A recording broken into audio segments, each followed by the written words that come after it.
Severine, let's start at the beginning.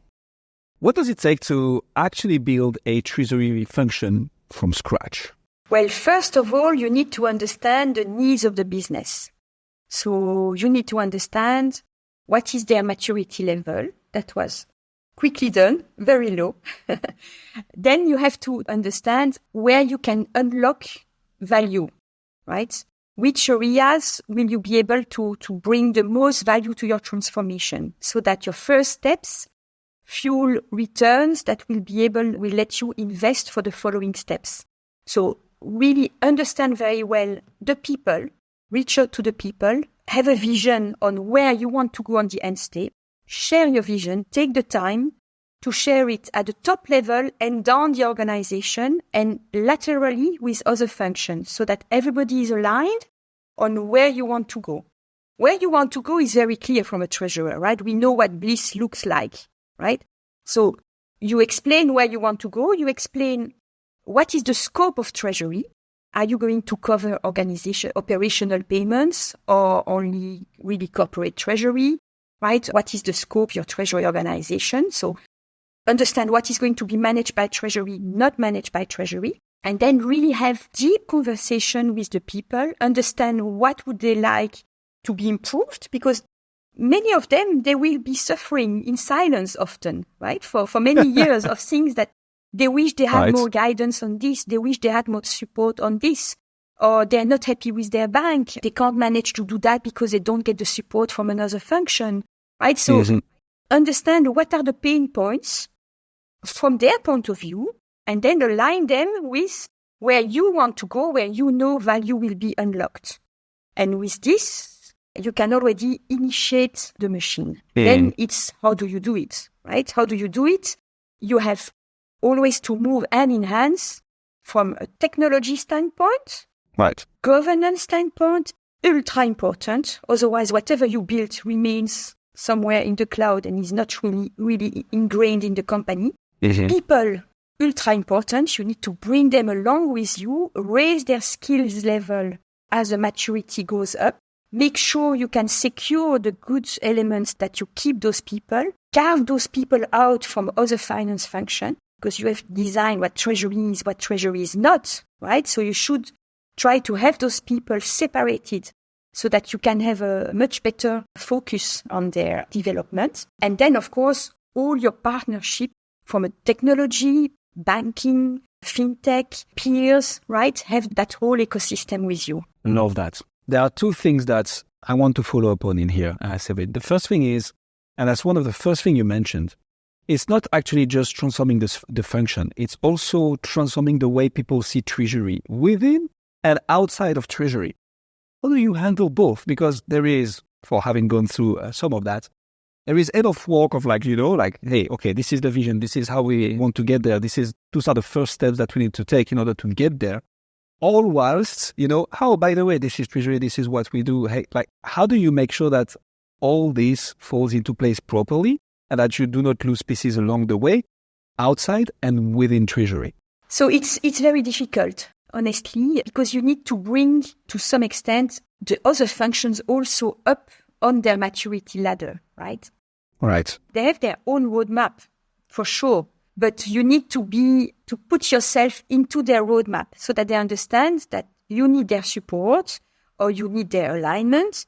And how can you find those touch points? So it's a matter of being very sensitive at understanding their own roadmap. What are they also trying to achieve?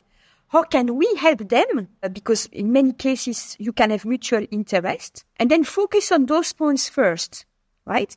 And have that alignment in terms of their resource capabilities, in terms of, on your side, what is going to unlock value. You want to do it the soonest, the big things that are going to unlock the most value. What are your dependencies? Some things you can do on your own and you don't need the other function. Some things you can't do without their support, right?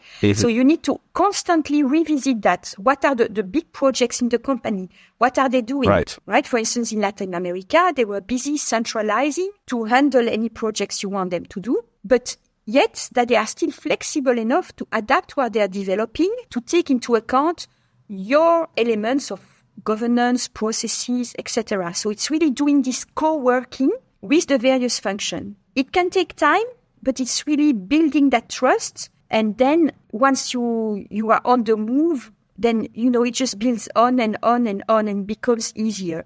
It's also building credibility that what you say you do, but what you do you say as well, right? You don't do things on your own, on your side, without exchanging with people. It's ultra important. And for me, all this change management and cooperation is probably what drains the biggest energy. And that's the thing that I don't want to delegate, or I delegate very little, which is probably opposite to many companies will do.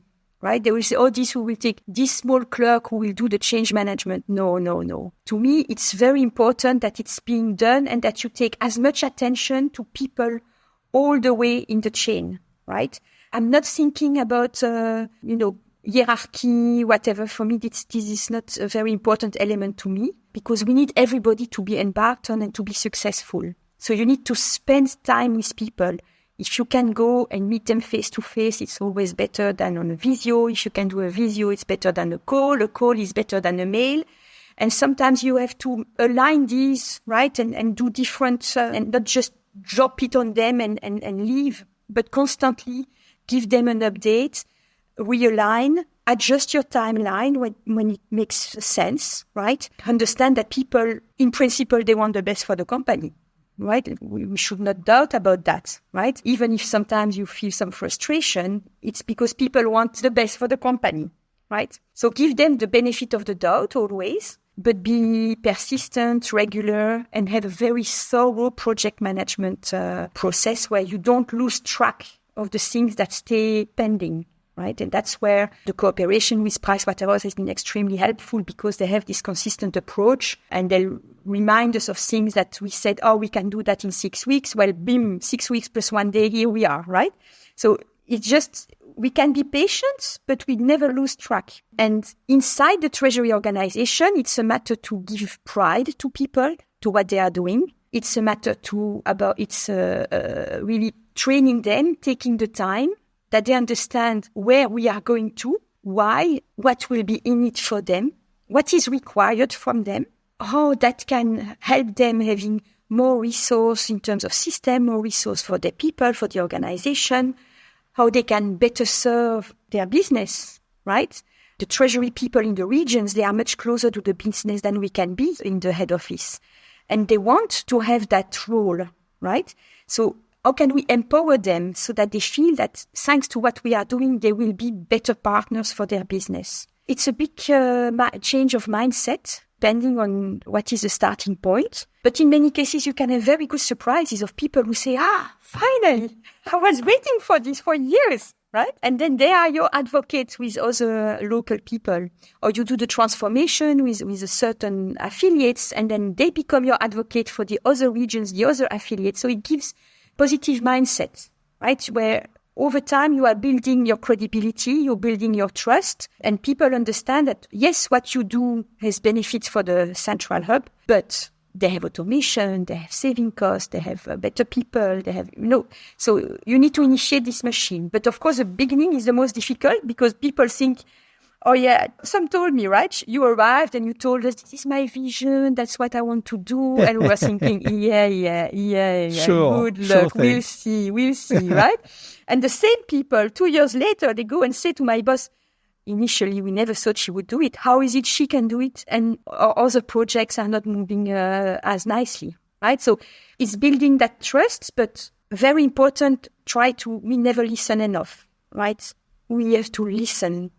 We have to listen, understand why do people have concerns? Why don't they do things? Reassure people as well, right? You need to reassure them that we will be there to support them in the transformation, in the change, whether in trying to minimize the impact on them, trying to find that they are impacted at the times where it's easier for them, not at month's end or this kind of concerns, and that we will be there later on, train them, and on the longer term to support them in the roadmap. If you do that, there is no reason that people don't want to follow, right? Ultimately, they want to add value. They want to be proud of their function. So it's and trying to share best practices between regions so that they see that, you've done it there and they seem to be happy. It seems to be worth doing the effort, right? And for some, the effort is heavier than for others, depending where they come from. But yeah. That makes a lot of sense. To those starting points that you mentioned, Severine, what are because, and you just walk us through it, right? There is a ton of things to do. It's a multi-year project at least. So what are kind of the key elements of a treasury transformation journey? And by that, I mean, what are the big bang changes that, you need to initiate at the start because they will have a global impact versus the things that, can happen only after a few months, after a few years? How do you map that out? And in your case, what have been those big bang changes that had a global impact? It's a very good question. Indeed, you cannot do it all at once, and it's not even desirable because you need the organization to be able to absorb the changes over time. Now, how do you select what you do at once and what you do over time? It depends of technicity, right? If you do a treasury management system, you can have economies of scale by doing it once globally. You set up the banks, you set up entities, all your master data. It makes a lot more sense to do once for the whole world than I'll do Europe and then that doesn't make sense. You do cash visibility. You set up a project, you are systematic, you go and get cash visibility reporting globally. Now, you have some elements where to be able to develop them, you need some prerequisites, or you need to have you have many touch points with other elements in the organization. So you need to have a certain list of conditions from other functions to be able to kick that out. So that's a bit the criteria. And then, of course, you try to do the things that will have the biggest impact to fuel your transformation so that you have an initial cost, but then you bring value and basically the gains of the first steps are paying for the further investments so that it's a very healthy model instead of investing without knowing when you will start to have your return on your cash. So in our case, what did we do big bang? It was the connectivity to SWIFT, having the first set that up. The treasury management system. So big bang means we did it in a year, which was really heavy when you don't come from a treasury management system, right? It was actually the first global finance application in the company.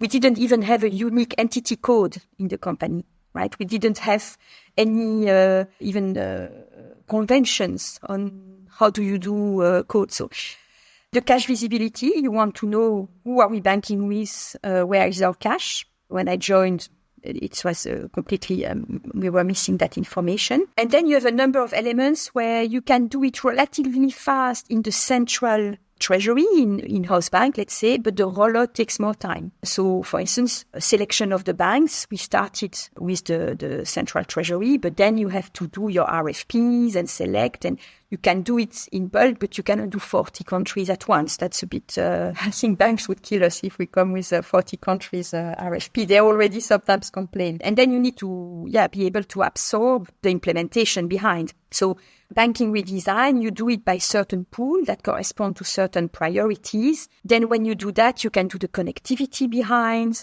So this is more a rollout system. Then in terms of governance, you also have some things where you can do it straight away. If it's a new policy, for instance, on counterparty risk, we didn't have any counterparty risk policy. Well, that can be a big bang because it's quite easy to check the compliance. It's quite easy to resolve as well. So this you can do in a big bang. But some more complex policies, you need more time to roll them out because you may not have access to data or access to systems, or you will need to educate people a lot more. So those will take more time. Transfer pricing for intercompany transactions. We developed a policy with tax. Well, this policy, we can relatively quickly implement it for the in-house bank. But then when you have to revisit existing contracts between any two affiliates or local cash pools, etc., you have to work with tax. That takes more time to implement, right? A liquidity structure. You cannot do a big bang. It's not something that you change in 2 days. Yes, you can have an overlay liquidity cash pool. And when I say big bang, right, we're talking a few months, of course. Huh? But then having all this connectivity, you have a lot of other touch points. So it's really, you dream that you can do it all in a year. It's impossible, right? And it's very frustrating because after a year, you look back and you know where you want to go. You've done a few things, but in fact, you know so well what you still have to do that is very frustrating because you have the impression that, you want to be in 2, 3, 5 years' time and see how it's going to be. But it takes time. 100%. And so speaking of policy and governance then, how do you, and I'm not sure of my choice of word here, but you'll correct me if needed. How do you enforce it? Because how do you make people go from, let's say, not having a lot of guidance, right? Maybe sometimes some guidelines and potentially not even following them like strictly by the rules to like, hey guys, it's not going to happen overnight, but as of now, this is the counterparty risk management policy. This is the transfer pricing policy. This is how we're going to do this. In that type of exposure, we need to do that. In that type of region, we need to do this. Like, how do you go, because we hear in your speech that you're very much people-focused. How do you go from, we don't have a very solid guideline around all things treasury, to, guys, there is this policy that now we are going to apply by the books. How do you manage that? Well, you see, initially, what I had in mind was I will join as Global Head of Treasury. I will ask what the Treasury policy is in place, and I will tweak it or expand it or improve it. What I found was a very skinny Treasury policy with lots of words like in principle, if possible, we try. I mean, kind of the wording that I would not expect in a policy. Some elements were in there that were more strategic and not necessarily followed. So I said, we are so far away. And there was no control on those policies. They were there somewhere on the website. Some elements were more or less implemented, but even Treasury people were not necessarily referring to the Treasury policy as a guiding light. So I thought, if I do that jump, yes, I may have a very nice Treasury policy on my website, but I will not necessarily be better in terms of really compliance. So the way we did it was in several steps. First, I've been thinking of my scope of what Treasury is, my operating model, and that you can feel relatively quickly, right? What you think has to be owned centrally, what needs to be owned regionally, what needs to be owned by the local affiliates, and what are the touch points with stock or with controllership or finance in more general. So I had this operating model, which I've publicized and discussed with the treasurer and the CFOs, because of course what is not treasury becomes finance, and of course some piece of finance go to treasury, so they lose that control, right? So first I had that main vision shared and discussed with the regions, and that went relatively smooth. Then we implemented our treasury management system, our bank account management tool, and the first pilot of the payment hub. So we had our 3 core treasury systems whereby we had processes and we've had workflows that were attached to them.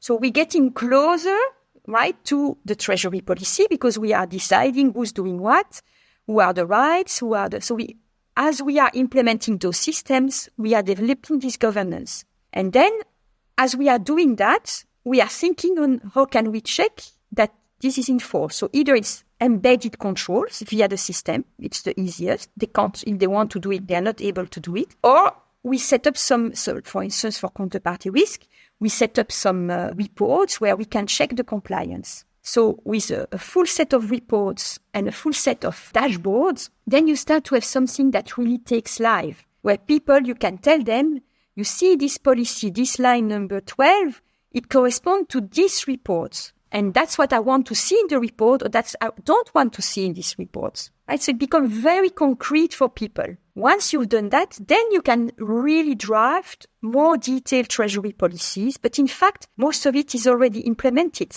Right? You're tweaking here and there. You're putting maybe names or limit of amounts, but the core of it is already implemented. Right? And with that, you go again. Talk to the people. Do you have concerns? Do you think you can be compliant? Let's work together. This piece, I think you're not compliant. How can we help you? Right? And so we do it by layer, like peeling an onion, but you go layer by layer so that you don't take them by surprise. They understand where you're going to. And step by step, you say, okay, I see that this element that you're doing, we need to work on it because it's not in line to where we are going to be. It's not in line with the policy I will get approved in 6 months or 9 months from now. So let's work together. What are the obstacles? Is it that you don't have the systems? Is it that you don't have the people? Is it that you lack training, that you don't have access to data? And then we can have that. Now, even the treasury policies, we have a core treasury policy, which once it's approved, it's law, right? Policy is like law inside the company. And we have treasury guidelines to be treasury policies where we can be a little bit more aggressive, anticipating on other systems that we know we will implement on our roadmap later on, right? So it's every time to make sure that we bring the people to the highest maturity level of where they can be. Because everybody needs to comply to the treasury policies and it will cover a big piece of what we want to do. And then you have some people that are able to go further and have access to the data or have the knowledge or where it's relevant for them. And those ones, because they are the treasury guidelines, well, they can go to the highest level of maturity, knowing exactly how they have to do and where they have to go, right? You don't leave them alone or you don't say, oh, this for now I don't look. No, you look at it as well, right? The thing is, once you can bring everybody aligned with the treasury guidelines, poof, it becomes policy. So it needs to be, it's a living document where you work with the people to help them to get better, but you never take them by surprise. Right. So something I would love to get your take on, Severine, is as an employee, right? So as a treasury member or a new treasury member, because I'm coming from the finance department, we find out that 90% of my tasks are actually treasury related. We have not just put the right umbrella over it. So as an employee, how do I help my group treasurer make this transformation a success? Because I guess what a lot of people will think listening to us is also, hey, how do I make sure this advances my career? Or I make sure that I add strategic value and I'm not just being taken from one department to another or just kind of not being victim of that transformation, but going through this transformation without having real ownership. How do I, as an employee, do that?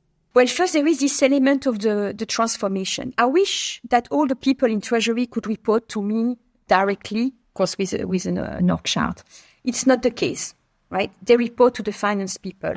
So my work is to work with the boss of the regional treasurer and have them understand where we're going to, have them understand the value we bring not only to the Treasury organization, but to the wider finance community, and have them understand the benefits of this carve-out of Treasury people out of the rest of the finance operations, right? Treasury people should not be the one doing day-to-day operational payments, right? They should not be the one checking credit application or bank account reconciliation. Or it's much better if they are segregated from a control perspective, skills, etc. And then you work with those people to make sure that those people have the right trainings they are entitled to, that they are paid fairly, that they can get development. You try to give them the benefit of the transformation when we do a transformation in a region or a country, or if there is any public reward to get from it, you make sure they get more than their fair share of this, right? Because without them, you couldn't do anything.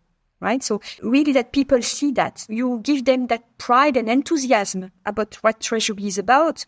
You make sure that they're building their CV, that they're building their capabilities. And then it's up to us to know that despite this, they will want to stay with us, right? It's both sides. But make sure that you have a development plan for each of them and that they have this, that they see that they are getting better, that is good for them because they are learning, right?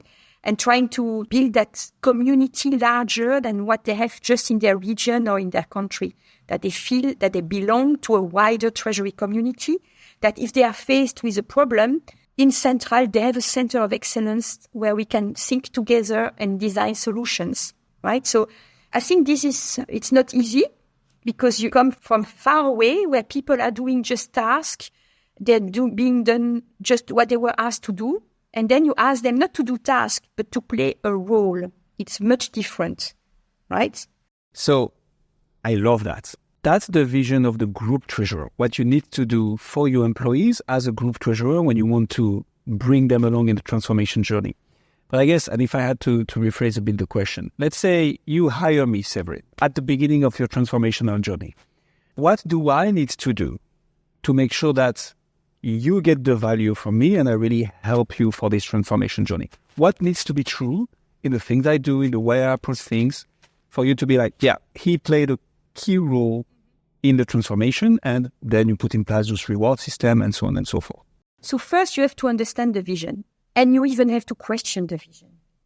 If you think that for some reasons this is not the right vision for your region, you should not hesitate to challenge it and raise your voice, right? I think that's extremely important. You should think, what would I do to improve this area? What would I do? If I would be in the seat of the treasurer, what would be my ideas, right? And share those up the line to your manager of your manager. Make sure that your concerns, your ideas are shared. That's extremely important. Then in the way you work on a day-to-day basis, you always have to prioritize the tasks that are adding value to the organization, right? Make sure that there are things that look very, very tidy, very boring to do, but they are a little piece of the transformation, right? Always prioritize those tasks. And I'm not saying only do what is visible or political, not at all, right? It can be something that it looks very mundane, but it is a little break of the bigger picture. And so this you should really prioritize. Try to be in time, maybe even ahead of the process. See how when you are asked questions, how can you be as precise as possible? Can you take in charge to speak to other stakeholders around you in the other functions at your level, right? Share the view with your colleagues in Treasury and outside Treasury. Explain to them what nice project you are working on. What are you trying to achieve? What vision is going to be? How it can help the other regions? So really be part of this. Be an advocate, be an actor, and not just someone passive who obey to what is being asked, right? Really participate actively and then educate yourself because, of course, we will raise up the maturity ladder. So get acquainted with the Treasury organization in your country. Read articles about the topics. Try to get some external training. Question your banks. Leverage the wealth of knowledge that your banks have. If you have some questions about anything around in finance, your banks are more than willing to shoot you their best specialist about it. So just make sure you are growing yourself. It will help the company to grow. Wow. I love the challenge, even the vision. That's really, really good. And it's like, as you said, I think the people within the regions know what the business needs or have a good idea of what the business needs within those regions. And like making sure the feedback goes up is super, super important. Love that. Something you mentioned, Séverine, when we talked before this recording is the fact that you see a treasury management system as a living thing. Can you share a bit your perspective on this and what you mean by that exactly? Well, first, the treasury management system is a record of what is being done in terms of treasury in the company, right? That's level 0. Then it brings you the cash visibility, it brings you what FX transactions are done, what are we doing with the cash, etc. But then it's also a tool, have reports, have processes, have governance, and it should really end up by letting people in the regions get rid of all their Excels that they are working on with. It's not that we want them to put certain data in the treasury management system and on the side they still manage the treasury in Excel, right? They should, over time, be able to get rid of one. It takes time for them to get confidence, right? But time by time, they should understand this Excel spreadsheet that I'm used. How can I get this information out of the treasury management system, right? And then you have and over time, they should have very little Excel that they use that only consolidate information that is not in the treasury management system and that you cannot import. Of course, all the connectivity is extremely important. Right, so the trading platform, whether for money market funds, for FX, etc. You have those trading platforms, they feed the TMS will feed the payment system, the TMS will feed the accounting system. So it takes time to build all those interfaces. You have the value that get connected to the payment system. You have Bloomberg or Reuters, the trades platform. So you can have, of course, platforms to manage your bank fees. You have so all this ecosystem that you are building. It takes some time. As you are climbing the maturity ladder, as you are rolling out from one entity to another region, your TMS is a living system that becomes ever more customized, ever more user-friendly, and ever more useful, not only for the central treasury to capture data, but for every people working in treasury to do their work in a very efficient manner, in a straight-through reconciliation, and with a lot more robustness in terms of audit, segregation of duties. And so it's also a relief for the people that they're not afraid of doing a typo in Excel that could have huge risk for the company and thus for themselves too, right? If you have a TMS that is well done, well, they have that comfort that you always have at least 4 eyes, that you have these controls. It's also something that is giving comfort to the people that, yes, if they do a mistake one day, it will be caught up by the process, by the system, by their co-workers. Not everything lies on their shoulders, not to make a typo in a big Excel spreadsheet. I think everybody can relate to those massive Excel spreadsheets that they have to populate. I would like to get a bit tactical on something, Severine. So, since the beginning, you mentioned how important it is to, nurture your people, make sure that you help them grow and that you bring them along with the transformation, right? How do you actually advocate for the Treasury Department, and the Treasury transformation with the broader company? And here, I'd like us to really get tactical on what are the strategies that you use personally to demonstrate that value, to demonstrate that vision, to explain it, to bring along people? Is it sitting down one-to-one with the heads of departments? Is it making sure that you're showing up every now and then to certain meetings? How did you do that at Aliaxis, especially in the first few months, few years, where it was critical to make sure that everybody understood what you were doing here? How did you do that? Well, you have different elements. First, as I said, is connecting with the various functions, understanding their roadmap, understanding how can our roadmap get connected to their roadmap, right? And over time, you are bringing value to them as well, right? So that's one element. Second, once you complete very good projects, let's see, could it be relevant? Is it good enough? Do you think it's really transformative that you can seek an external award, right? Which demonstrates that independent people, unrelated to your organization, find that you've done a good job. Well, it helps the internal people to also say, oh wow, they got an external award. Yeah, there must be something in what they've done, right? And it also, of course, gives pride back to the people who worked on the project and on your management who's been investing and supporting your vision, right? So it's both ways. Then, what else? Sorry, can you repeat the question?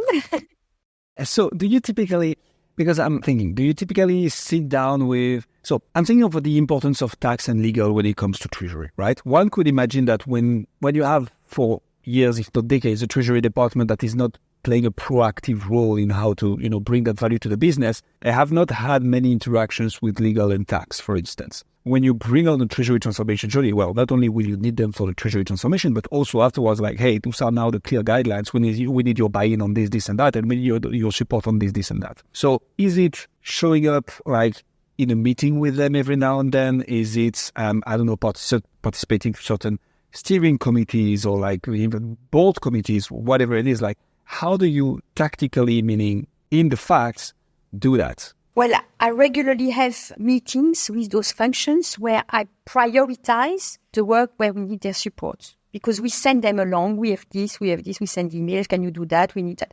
Regularly, as we talk to them and say, this is the most urgent for now. And then this is the most urgent. And we reshuffle the priority list constantly, right? Is it going as fast as we wish? Never. Let's be clear. But it's important. Then it's also trying to give them some additional information. For instance, for tax, we may speak to peers and have them speak to the tax people and say, look, others are doing it that way, right? So we can understand your concerns, but what we're trying to do is not cowboy-like, right? It's best practice. So trying to educate them as well on the treasury aspects, which may not be their main area of interest and concern, and it's only a small portion of what they are in charge. For legal, it's also educating them on the best practice and say, okay, this sort of document, this clause, you will always have it, right? That's the essence. We won't get around. And sometimes say, okay, I'm taking on me that I sign that I'm aware that there is this risk, but I'm willing to do it, right? At the end, legal, they need to be supporting the business, right? If you're not doing anything crazy. But on the other hand, if there are things that they highlight and you realize that there is a real risk, you need to be the one pushing with your banks and saying, this, I won't sign on it. This, I won't sign off. This is too risky for us for this. This is unfair. You need to move, right? So really finding the right fine tune on which side do you need to escalate and push so that things get moving. But you need to play the game. You need to follow the process and be cooperative. And it can be really long. The iterative process can be very frustrating, very long.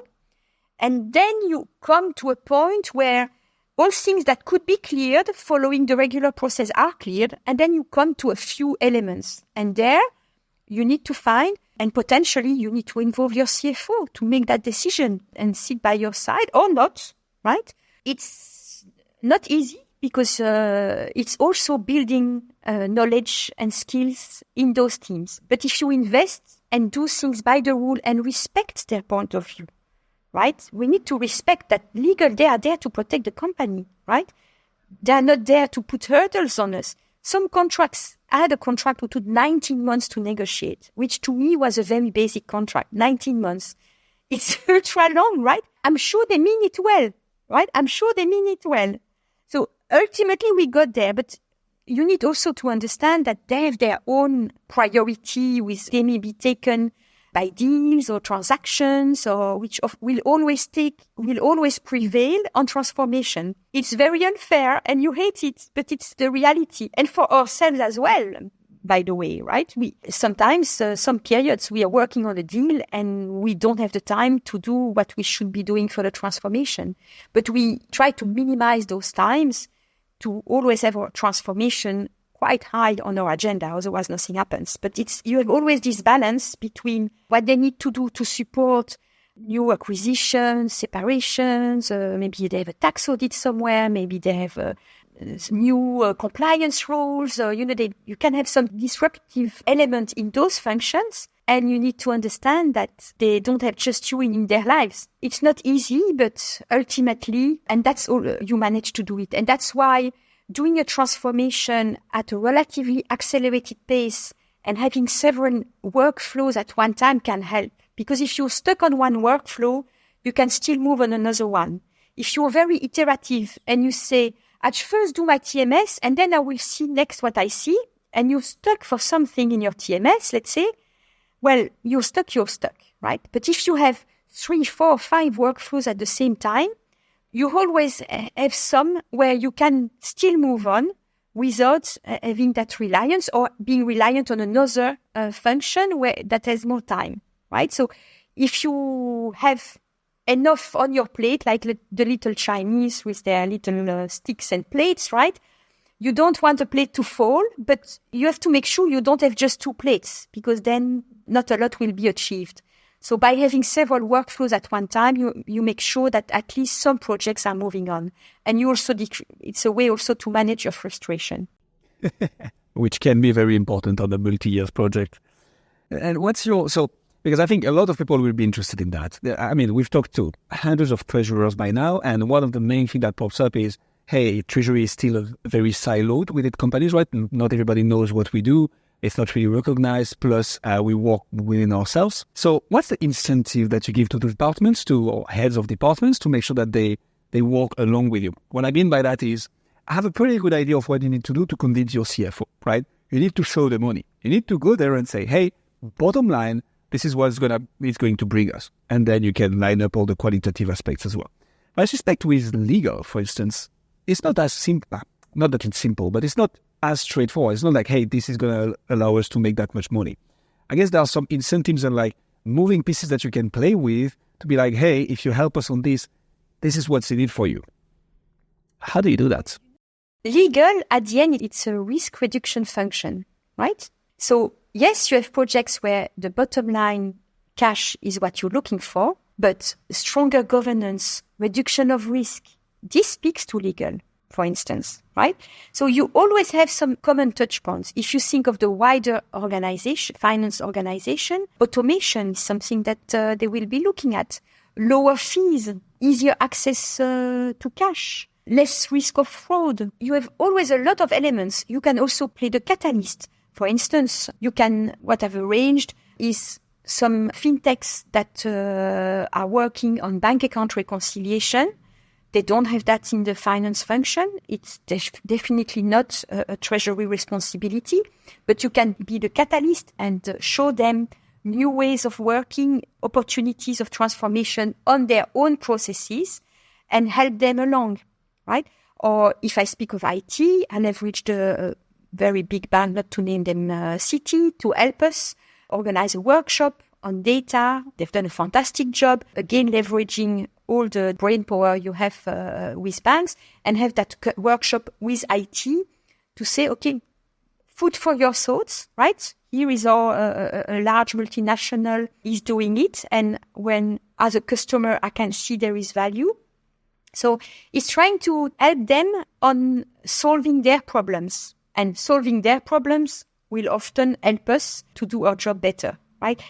I don't think in an organization we should be looking at various functions in silos. You always have bridges between the functions where one needs another. When one is moving up on the maturity ladder, it will help another function to move up on the maturity ladder.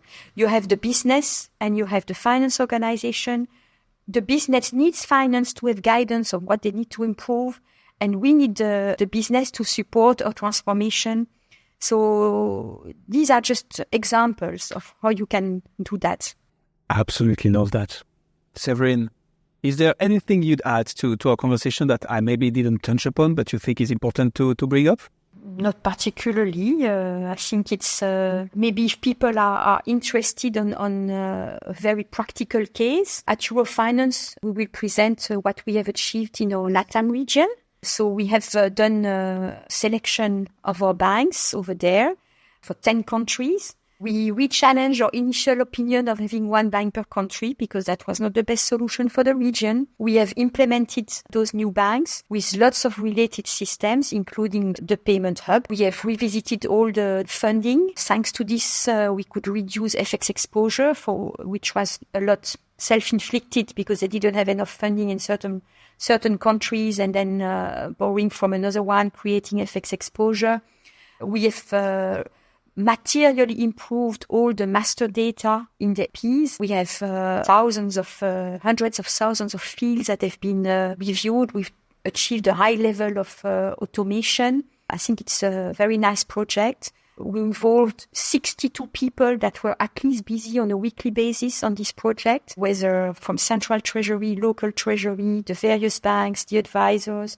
So I'm very happy to discuss this at the next Eurofinance conference. So it's how do you do it in practice? It was extremely challenging, but we are very proud of what we've achieved, and we were lucky to have it recognized by an Adam Smith Award as Best Treasury Solution in LATAM last June. Absolutely. October 2nd from 4 p.m. to 4:40 p.m. Go and check out the panel discussion with Severine and her presentation. It will be an absolute blast. Severine, thank you so much for coming on Corporate Treasury 101. My pleasure, Guillaume.